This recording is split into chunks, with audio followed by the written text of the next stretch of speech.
नमस्कार प्रिय दर्शक बंधुरा जीवन और दर्शन कथा यूट्यूब चैनेले आपनादेर सबाइके आबारो एकबार जानाई सुस्वागतम। बंधुरा आज आमरा माता पार्वतीर प्रश्न एवं भगवान शिवेर उत्तर एमनई एकटी खूब सुंदर एवं शुभफलदायक काहिनी श्रवण करब। देवादिदेव महादेव और माता पार्वतीर एकटी अद्भुत सुंदर काहिनी शोनाते जाच्छी आपनादेर। काहिनीटी तीनटी प्रसंग आछे। माता पार्वती भगवान भोलानाथ के तीनटी प्रश्न जिज्ञासा करेछिलेन। प्रथम प्रश्न, सबथेके बड़ दान की? द्वितीय प्रश्न, संसारे सबथेके बड़ भक्ति की? तृतीय प्रश्न, के सबार पाप निजे बहन करे? बंधुरा এই কাহিনীটি প্রেম ও ভক্তি ভরে সম্পূর্ণ শুনুন। অর্ধ সম্পূর্ণ শুনলে বাবা ভোলানাথ ও মাতা পার্বতীর মধুর প্রশ্ন উত্তর শোনার থেকে আপনি বঞ্চিত হবেন। আমাদের বাস্তবিক জীবনে অনেক প্রশ্নের উত্তর পাওয়া যাবে এই ভিডিওতে, তাই ভিডিওটি খুবই গুরুত্বপূর্ণ। ভিডিওটি শেষ পর্যন্ত দেখার অনুরোধ রইল।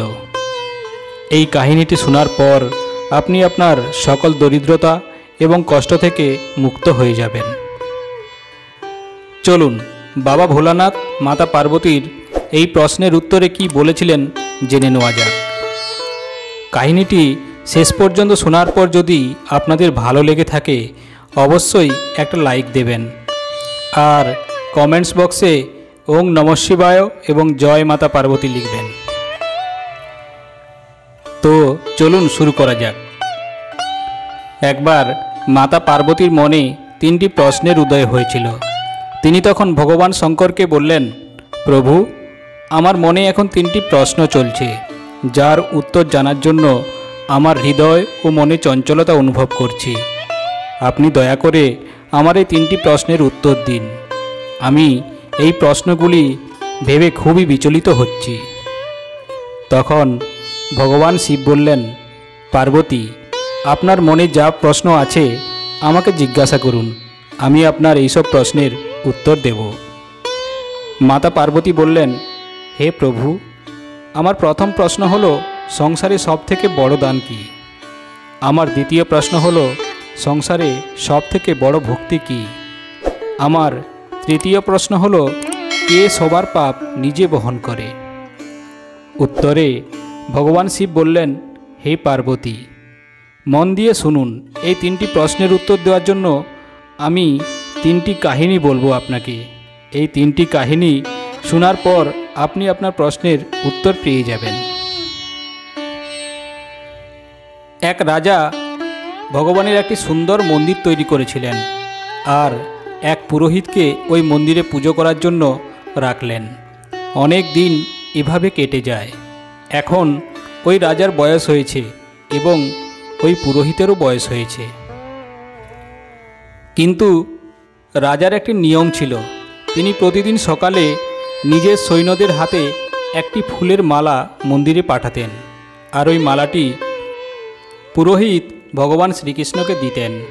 এরপর রাজা যখন মন্দিরে শ্রীকৃষ্ণ দর্শনে আসতেন, পুরোহিত শ্রীকৃষ্ণের গলা থেকে মালাটি খুলে নিয়ে রাজাকে পরিয়ে দিতেন। এটা প্রায় প্রতিদিনেরই ঘটনা ছিল। পুরোহিতের বয়স বাড়ল এবং রাজারও বয়স বাড়ল। এরপর একদিন রাজা অসুস্থ হয়ে পড়লেন। তিনি তার সৈন্যদের হাত দিয়ে মালা মন্দিরে পাঠিয়ে দিলেন। সৈন্যরা পুরোহিতকে গিয়ে বললেন, রাজা বলেছেন তিনি খুবই অসুস্থ, তাই আজকে তিনি আসতে পারবেন না। আপনি আজ রাজার জন্য অপেক্ষা করবেন না। এরপর পুরোহিত ওই সৈন্যদের হাত থেকে মালাটি নিয়ে ভগবান শ্রীকৃষ্ণের গলায় পরিয়ে দিলেন। পুরোহিত ভাবলেন, এত বছর কেটে গেল, আমি প্রতিদিন ভগবান শ্রীকৃষ্ণের গলা থেকে মালা নিয়ে রাজাকে পরাতাম, কিন্তু আজ পর্যন্ত এই মালা আমি নিজে কখনো পরিনি। হতে পারে এটাই প্রভুর ইচ্ছা যে আজ আমি প্রভুর মালা নিজে পরতে পারব। ভগবান শিব বললেন, হে পার্বতী, এটা তো পরম্পরা ছিল যে প্রতিদিন প্রভুর গলা থেকে মালা নিয়ে রাজাকে পরানো হতো। সেই মালা আজ পুরোহিত নিজের গলায় পরে নিল। কিন্তু এরই মধ্যে সৈন্য দৌড়ে এলেন আর বললেন, রাজার নিজের বাড়িতে ঠিক মন লাগছে না, তাই উনি মন্দিরের দিকে আসছেন। রাজার মনে হলো এত বছরের পরম্পরা যেন ভেঙে না যায়, তাই উনি মন্দিরের দিকে আসছেন। যখন পুরোহিত কথাটা শুনলেন তখন তিনি খুব ভয় পেয়ে গেলেন এবং নিজের গলা থেকে মালা খুলে আবার ভগবানের গলায় পরিয়ে দিলেন। তিনি ঘাবড়ে গিয়ে বুঝতেই পারলেন না উনি ভুল করেছিলেন নাকি ঠিক। পুরোহিতের মনে হলো যদি রাজা জানতে পেরে যায় যে ওই মালা তিনি নিজে পরেছিলেন তাহলে রাজা ওনাকে দণ্ড দেবেন। তাই নিজের গলা থেকে মালা খুলে ভগবানকে পরিয়ে দিলেন। এবার রাজা এলে প্রতিদিনের মতোই পুরোহিত ভগবানের গলা থেকে মালা খুলে রাজাকে পরিয়ে দিলেন। কিন্তু রাজার নজর মালাতে পড়ল। মালার মধ্যে একটা সাদা চুল ছিল। রাজা এটা বুঝতে পেরে গেলেন যে ওই সাদা চুলটি পুরোহিতেরই ছিল। রাজা পুরোহিতকে জিজ্ঞাসা করলেন যে এই মালা আপনি কি পরেছিলেন? এই সাদা চুল কোথা থেকে এলো? পুরোহিত খুব ভয় পেয়ে গেলেন আর ভয়ের চোটে বলে দিলেন, এই সাদা চুল তো ভগবান শ্রীকৃষ্ণের। ভগবানের চুল? রাজা রেগে গেলেন আর ভাবলেন পুরোহিত আমার সাথে প্রতারণা করছে এবং মিথ্যা কথাও বলছে। রাজা রেগে গিয়ে জিজ্ঞাসা করলেন, শ্রীকৃষ্ণের কবে থেকে সাদা চুল হয়ে গেল? ঠিক আছে, কোনো ব্যাপার নয়, আমি কালকে ভগবানের অলঙ্করণের সময় আসব, তখন দেখতে পাবো ভগবান শ্রীকৃষ্ণের সাদা চুল আছে কি না। কিন্তু মনে রাখবে পুরোহিত, যদি শ্রীকৃষ্ণের চুল কালো হয় তাহলে ছল কপটতার কারণে কালকেই তোমার মৃত্যুদণ্ড দেওয়া হবে। এরপর রাজা রেগে ওখান থেকে চলে গেলেন। এখানে পুরোহিত নিজের মৃত্যু দেখতেই পাচ্ছিলেন। পুরোহিত প্রভু শ্রীকৃষ্ণের সামনে দণ্ডবৎ হয়ে শুয়ে পড়লেন আর বললেন, হে প্রভু, আমাকে রক্ষা করে দিন, আমি লোভে পড়ে গিয়েছিলাম। আমার মনে হয়েছিল এই মালা আমাকে পরা উচিত, আমাকে বাঁচিয়ে নিন প্রভু, না হলে রাজার হাতে আমার মৃত্যু নির্ধারিত। পুরোহিত সারা রাত ভগবানের কাছে মিনতি করতে লাগলেন, কাঁদতে থাকলেন এবং প্রার্থনা করতে লাগলেন আর বললেন, প্রভু, আমাকে বাঁচিয়ে নিন প্রভু। পরের দিন সকালে রাজা অলঙ্করণের সময় মন্দিরে উপস্থিত হলেন। রাজা পুরোহিতকে বললেন, আপনি শ্রীকৃষ্ণের মুকুট নিন, আমি কৃষ্ণের চুল দেখতে চাই। পুরোহিত ভয়ে ধীরে ধীরে ঠাকুরের মুকুট খুললেন। যখনই মুকুট খুললেন তখনই রাজা অবাক হয়ে গেলেন। শ্রীকৃষ্ণের মূর্তির চুল সাদা ছিল। কিন্তু রাজার মনে হলো এমন তো নয় যে পুরোহিত কোনো ছলনা করছে। তার মনে প্রশ্ন হলো, পুরোহিত নিজের প্রাণ বাঁচানোর জন্য শ্রীকৃষ্ণের চুল সাদা করে দেয়নি তো?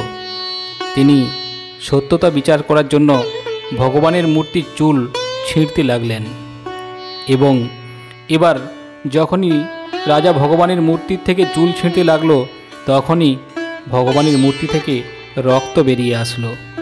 রাজা এসব দেখে ভগবানের চরণে পড়ে গেলেন আর ক্ষমা চাইতে লাগলেন।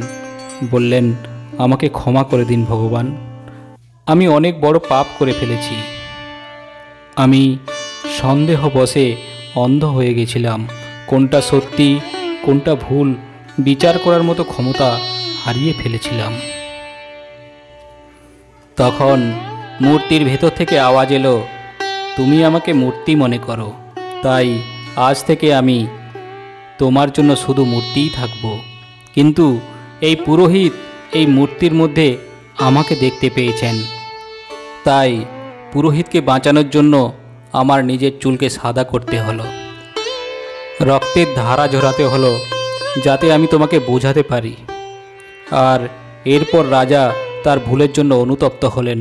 কিন্তু এখন কিছু বদলানোর ছিল না। এবার ভগবান শঙ্কর মাতা পার্বতীকে বললেন, হে পার্বতী, যদি বিশ্বাস করো তো পাথরেও ভগবান দেখতে পাবে, আর যদি অবিশ্বাস করো তো ভগবান স্বয়ং তোমার সামনে এসে দাঁড়ালেও তুমি তার সত্যতা যাচাই করবে। যদি মানুষ ভগবানকে সত্যিই দেখতে চায়, তাহলে তার মনে ভগবানের প্রতি নিঃস্বার্থ ভক্তি ও বিশ্বাস থাকতে হবে। ভগবানের প্রতি কোনো শর্ত ছাড়া বিশ্বাস রাখতে হবে আর নিজের কর্মকে নিরন্তর করে যেতে হবে। ভগবান সবাইকে তার কর্মের ফল অবশ্যই দেন। দেবাদিদেব মহাদেব বললেন, হে পার্বতী, আপনার প্রশ্নের উত্তর এই যে সংসারে সবথেকে বড় ভক্তি হল ভগবানের প্রতি অটুট বিশ্বাস। ভগবানের প্রতি বিশ্বাস রেখে যে ভক্তি করা হয় সেটাই হলো সবথেকে বড় ভক্তি। ভগবান নিজের ভক্তকে বাঁচানোর জন্য ওই মূর্তি বা পাথর থেকে স্বয়ং প্রকট হয়ে যাবেন। শুধুমাত্র মন পরিষ্কার হওয়া প্রয়োজন, তার মনে অটুট বিশ্বাস থাকা প্রয়োজন। হে পার্বতী, এবার আমি আপনার দ্বিতীয় প্রশ্নের উত্তর দিতে চাই। খুব মনোযোগ সহকারে এই কাহিনী শুনুন, যেটা আমি বলতে যাচ্ছি। একবার রাজা বিক্রমাদিত্য এক মহাভোজের আয়োজন করেছিলেন। ওই মহাভোজনে অসংখ্য বিদ্বান ব্যক্তি, ব্রাহ্মণ, ব্যবসায়ী তথা অনেকেই আমন্ত্রিত ছিলেন। মহাভোজনের সময় এই কথা চর্চা হচ্ছিল যে পৃথিবীর সবথেকে বড় দাতা কে। সবাই এক নিঃশ্বাসে রাজা বিক্রমাদিত্যকে সবথেকে বড় দাতা হিসাবে ঘোষণা করে দিলেন। রাজা বিক্রমাদিত্য সবার দিকে দেখার পর ওনার চোখ পড়ল এক ব্রাহ্মণের দিকে, যে তার মতামত এখনও দেননি আর চুপ করে বসেছিলেন। রাজা বিক্রমাদিত্য তাকে জিজ্ঞাসা করলেন, হে ব্রাহ্মণদেব, আপনি চুপচাপ কেন বসে আছেন? আপনি নিজের মতামত দিন আর সত্যি করে বলুন কি ব্যাপার। এসব শুনে ব্রাহ্মণ বিভ্রান্তিতে পড়ে গেলেন। তিনি ভাবলেন, যদি আমি সত্যি কথা না বলি তাহলে মিথ্যা বলার জন্য পাপ লাগবে আমার। তখন ব্রাহ্মণ বললেন, মহারাজ, ক্ষমা করবেন আমাকে। আমি মানছি যে আপনি অনেক বড় দাতা, কিন্তু এই পৃথিবীতে আপনার থেকেও এক বড় দাতা রাজা আছেন। তিনি প্রতিদিন যতক্ষণ না পর্যন্ত 1,00,000 স্বর্ণমুদ্রা দান করতে পারছেন ততক্ষণ পর্যন্ত উনি অন্ন জল গ্রহণ করেন না। এই রাজা সমুদ্রের পাড়ের রাজ্যে থাকেন। উনার নাম কৃত্তিধ্বজ। ব্রাহ্মণের কথা শুনে রাজা বিক্রমাদিত্যর মনে সেই সব থেকে বড় দাতা রাজাকে দেখার লালসা হলো। ব্রাহ্মণের স্পষ্ট কথা শুনে রাজা খুশি হয়ে ব্রাহ্মণকে অনেক পুরস্কার দিলেন আর ওখান থেকে বিদায় নিলেন। তারপর উনি মহল থেকে বেরিয়ে রাজ্যের সীমান্তে পৌঁছালেন। তিনি দেবী দ্বারা প্রাপ্ত 2টি বোতলের স্মরণ করলেন। উনি বোতলদের বললেন যে উনাকে যেন সমুদ্রের ওই পাড়ে রাজা কৃত্তিধ্বজের মহলে তার রাজ্যে পৌঁছে দেয়। বোতলরা শীঘ্রই রাজার আদেশ পালন করলেন আর উনাকে সমুদ্রের ওই পাড়ে রাজা কৃত্তিধ্বজের মহলে পৌঁছে দিলেন। বোতলদের বিদায় জানিয়ে রাজা বিক্রমাদিত্য ছদ্মবেশে রাজা কৃত্তিধ্বজের মহলের দ্বারে পৌঁছে গেলেন। উনি রাজার মহলের দ্বারে থাকা দ্বারপালদের বললেন, যাও, তোমাদের মহারাজকে সূচনা দাও, আমি উনার দর্শন করতে চাই। সূচনা পাওয়ার পর রাজা বাইরে এলেন আর উনি রাজা বিক্রমাদিত্যকে জিজ্ঞাসা করলেন, আপনি কে? আমার কাছে কেন এসেছেন? রাজা বিক্রমাদিত্য বললেন, আমি উজ্জয়ন নগরে বসবাসকারী এক ক্ষত্রিয়। আমি আপনার গুণের অনেক প্রশংসা শুনেছি। এই জন্য আমি আপনার কাছে থেকে আপনার সেবা করতে চাই। রাজা কৃত্তিধ্বজ জিজ্ঞাসা করলেন, আপনি কোন কাজটা করতে চান? বিক্রমাদিত্য বললেন, আমি এমন কাজ করি যা অন্য কেউ করতে পারবে না। এসব শুনে রাজা কৃত্তিধ্বজ তাকে মহলের দ্বারপালের কাজে নিযুক্ত করলেন। পরের দিন সকালে রাজা বিক্রমাদিত্য দেখলেন রাজা কৃত্তিধ্বজ 1,00,000 স্বর্ণমুদ্রা দান করছেন। এই ধারাবাহিকতা ততক্ষণ পর্যন্ত চলতে থাকলো যতক্ষণ না স্বর্ণমুদ্রা দান করা হচ্ছে। এরপর রাজা কৃত্তিধ্বজ অন্ন জল গ্রহণ করলেন। এরকমই তিনি প্রতিদিন দান করতেন। একদিন রাজা বিক্রমাদিত্য ভাবলেন, যে রাজা 1,00,000 স্বর্ণমুদ্রা দান করেন সে রাজা কী কাজ করেন যার ফলে এত স্বর্ণমুদ্রা পাচ্ছেন। লুকিয়ে দেখতে হবে যে রাজা কৃত্তিধ্বজ এই স্বর্ণমুদ্রা কোথা থেকে কী কাজ করে পাচ্ছেন। একদিন রাজা বিক্রমাদিত্য রাজা কৃত্তিধ্বজের গতিবিধি লক্ষ্য করার জন্য তার মহলে ঢুকে লুকিয়েছিলেন। তখনই তিনি দেখতে পেলেন রাজা কৃত্তিধ্বজ মহল থেকে বেরিয়ে কোথাও যাচ্ছেন। রাজা বিক্রমাদিত্য চুপি চুপি ওনার পিছন পিছন চলে গেলেন। চলতে চলতে রাজা কৃত্তিধ্বজ বনের মধ্যে এক দেবীর মন্দিরে এসে পৌঁছালেন। মন্দিরের সামনে আগুনের এক বড় কড়া রাখা ছিল। কড়ার মধ্যে তেল ফুটছিল। রাজা কৃত্তিধ্বজ প্রথমে দেবীর পূজা করলেন, তারপর কড়ার ওই গরম তেলের মধ্যে লাফিয়ে পড়লেন। উনার শরীর পুড়ে গেল। মন্দিরের একটা স্তম্ভর পেছন দিক থেকে রাজা বিক্রমাদিত্য এই সব দৃশ্য দেখছিলেন। তখনই 64 যোগিনী ওখানে প্রকট হলেন। ওনারা রাজার পুড়ে যাওয়া শরীরকে ওই কড়ার মধ্য থেকে বার করলেন আর ওনার মাংস খেতে লাগলেন। যখন তারা তৃপ্ত হয়ে চলে গেলেন তখনই দেবী প্রকট হয়ে ওই অলঙ্কারের উপর কিছু অমৃতের বিন্দু ছড়িয়ে দিলেন। অমৃতের বিন্দু ছড়ানোর পরই উনি আবার জীবিত হয়ে উঠে বসলেন। উনার শরীর আবার আগের মতো হয়ে গেল। উনি সসম্মানে দেবীকে প্রণাম করলেন। দেবী তাকে 1,00,000 স্বর্ণমুদ্রা প্রদান করলেন। রাজা কৃত্তিধ্বজ প্রসন্ন হয়ে ওখান থেকে মহলে ফিরে এলেন। রাজা মহলে ফিরে যাওয়ার পরেই রাজা বিক্রমাদিত্য ওই গরম কড়া তেলের উপর লাফিয়ে পড়লেন। আগের মতোই আবার যোগিনীরা এলো এবং মাংস খেয়ে চলে গেলেন। তারপর দেবী প্রসন্ন হয়ে তার কঙ্কালের উপর অমৃতের বিন্দু ছড়ালেন এবং তাকে 1,00,000 স্বর্ণমুদ্রা দিলেন। কিন্তু 1,00,000 স্বর্ণমুদ্রা পাওয়ার পরেও ওখান থেকে তিনি চলে গেলেন না, আর বারবার কড়ার মধ্যে লাফিয়ে পড়তে লাগলেন এবং দেবী প্রসন্ন হয়ে প্রতিবার 1,00,000 স্বর্ণমুদ্রা প্রাপ্ত করতে লাগলেন। এইসব দেখে দেবী বিক্রমাদিত্যের উপর প্রসন্ন হয়ে বললেন, আমি তোমার ত্যাগ আর সাহস দেখে অত্যন্ত প্রসন্ন। তুমি তোমার ইচ্ছা অনুসারে আমার থেকে কিছু চাইতে পারো। বলো কি চাই তোমার? রাজা বিক্রমাদিত্য বললেন, দেবী মা, আপনি যদি আমার উপর সত্যিই প্রসন্ন হন দয়া করে ওই থলিটা আমাকে দেবেন, যে থলির মাধ্যমে আপনি প্রতিবার 1,00,000 স্বর্ণমুদ্রা বের করেন। দেবী ওই থলিটা রাজা বিক্রমাদিত্যকে দিয়ে দিলেন। রাজা বিক্রমাদিত্য দেবীর দ্বারা প্রাপ্ত থলি নিয়ে ফিরে গেলেন। বিক্রমাদিত্য যাওয়ার পরই ওখান থেকে ওই মন্দির এবং দেবীর মূর্তি লুপ্ত হয়ে গেল। ওখানে এবার কিছুই ছিল না। পরের দিন রাজা কৃত্তিধ্বজ ওই স্থানে গেলেন এবং উনি আশ্চর্য হলেন এবং নিরাশ হয়ে নিজের মহলে ফিরে গেলেন আর অন্ন জল ত্যাগ করতে লাগলেন। এভাবেই কিছুদিন কেটে গেল। এবার রাজার শরীর খারাপ হতে লাগলো। রাজা কৃত্তিধ্বজের শরীর অসুস্থ হতে লাগলো। তখন বিক্রমাদিত্য তার কাছে গেলেন আর বললেন, মহারাজ, আপনার কিসের দুঃখ? আপনার দুঃখ দেখে আপনার রাজ্যের সবাই ব্যাকুল হয়ে আছে। কৃপা করে আপনার দুঃখ আমাকে বলুন, আমি তার নিবারণ করব। কিন্তু রাজা কৃত্তিধ্বজ চুপ থাকলেন।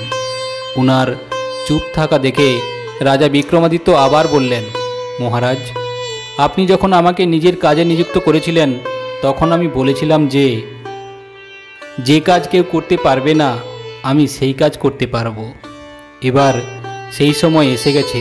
কৃপা করে আমাকে বলুন, আপনি দুঃখিত কেন? ভগবান শঙ্কর মাতা পার্বতীকে বললেন, হে পার্বতী, শেষে রাজা কৃত্তিধ্বজকে নিজের দুঃখের কারণ বলতেই হলো। তিনি 1,00,000 স্বর্ণমুদ্রা প্রাপ্ত হওয়ার কাহিনী রাজা বিক্রমাদিত্যকে বললেন আর বললেন, এখন ওই স্থানে না কোনো মন্দির আছে না দেবী মাতার মূর্তি আছে। বিক্রমাদিত্য তাকে সান্ত্বনা দিলেন আর বললেন, মহারাজ, আপনি চিন্তা করবেন না। আপনি সকালে উঠে স্নান করে দান করার জন্য সিংহাসনে গিয়ে বসুন। আপনি ওভাবেই দান করবেন যেভাবে এতদিন দান করে আসছিলেন।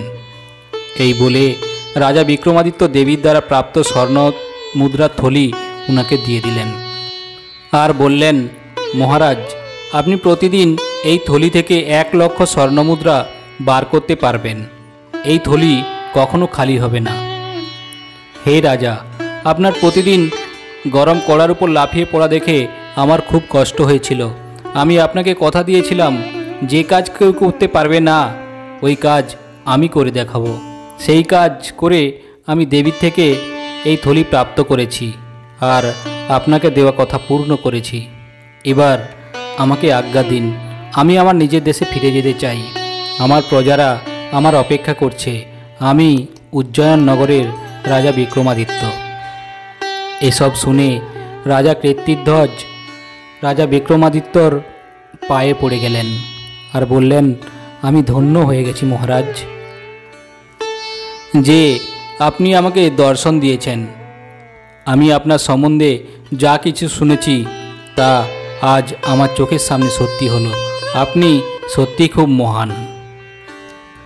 ভগবান শিব মাতা পার্বতীকে বললেন, হে পার্বতী, এবার আপনি বলুন, এরকম দান কি আপনি আগে কখনো দেখেছেন? যেরকম রাজা বিক্রমাদিত্য রাজা কীর্তিধ্বজকে দান করলেন। এরপর ভগবান শিব বললেন, হে পার্বতী, সব থেকে বড় দান হলো ক্ষুধার্তকে ভোজন করানো, যা রাজা কীর্তিধ্বজ করছিলেন। আর উনার থেকেও বড় রাজা বিক্রমাদিত্য। নিজের কথা রাখার জন্য উনার শরীরে কোনো প্রকারের কষ্ট যাতে না হয় তা দেখে রাজা বিক্রমাদিত্য সব থেকে বড় দান করলেন। উনি একেবারেই গরিব লোকেদের জন্য ধনের ব্যবস্থা করলেন, যাতে গরিবদের পেট ভরতে থাকে। হে পার্বতী, এই সংসারে সব থেকে বড় দান হলো ক্ষুধার্তকে অন্ন খাওয়ানো। কারণ যখন আত্মা তৃপ্ত হয় তখন আত্মা থেকে আশীর্বাদ বের হয়। ওই আশীর্বাদ পরমাত্মার সঙ্গে বিলীন হয়ে থাকে। ওই আশীর্বাদ পরমাত্মার সঙ্গে বিলীন হয়ে এক চমৎকার কাজ করে। ওই আশীর্বাদ কোনো ব্যক্তির যদি লেগে যায় সে ধন্য হয়ে যাবে। ভগবান শিব বললেন, হে পার্বতী, এবার আপনার তৃতীয় প্রশ্নের উত্তর দেওয়ার সময়। তাই আমার তৃতীয় কাহিনী বলছি। যেটা আমি বলতে যাচ্ছি, এই কাহিনী শুনে আপনি আপনার উত্তর পেয়ে যাবেন, যা আপনার অন্তিম প্রশ্নের উত্তর।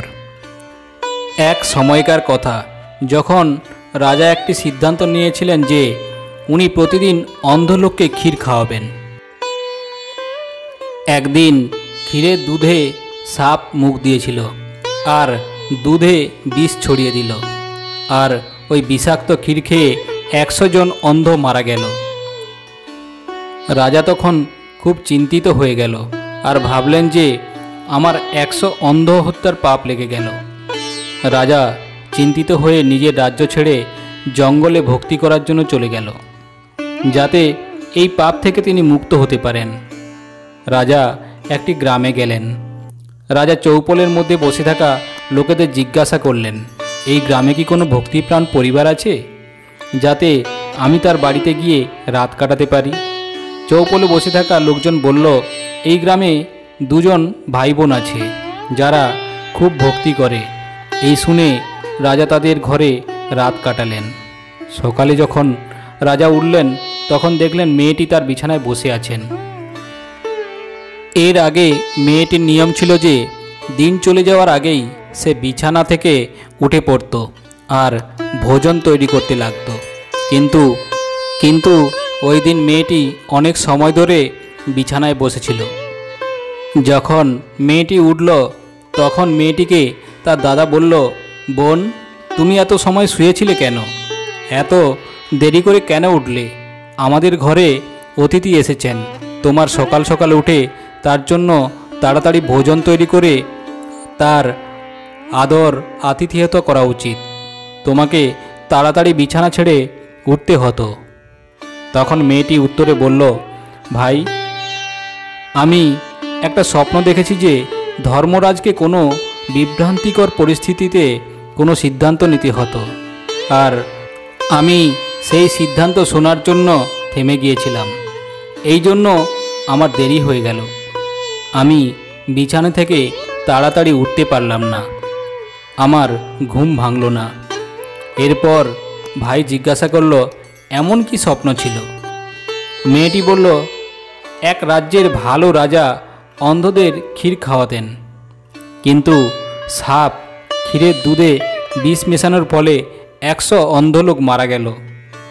এবার ধর্মরাজ বুঝতে পারছিলেন যে এই 100 লোকের মৃত্যুর পাপ রাজাকে দেবেন, নাকি সাপকে দেবেন, নাকি দুধকে খোলা রাখা রান্নার লোককে দেবেন। হে পার্বতী, রাজাও ওই ভাই বোনের কথা শুনছিলেন।